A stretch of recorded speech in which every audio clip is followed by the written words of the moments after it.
Rizkydah dan Nadia Mustika kembali rujuk. Mereka diam-diam menggelar akad nikah lagi di Medan pada Hari Raya Idul Adha beberapa waktu yang lalu.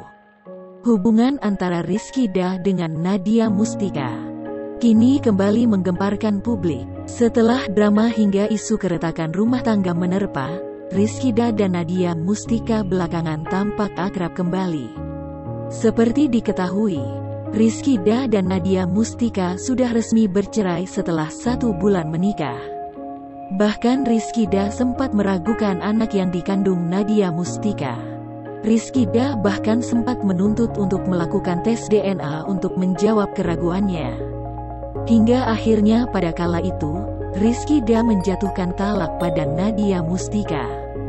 Namun seiring berjalannya waktu, kini Rizkydah dan Nadia Mustika tampak kembali mesra. Pasalnya, Rizkydah mengakui dirinya dan Nadia sudah kembali menikah pada Hari Raya Idul Adha beberapa waktu lalu. Rizkydah juga mengakui dirinya sempat merasa canggung ketika kembali menikah dengan Nadia Mustika.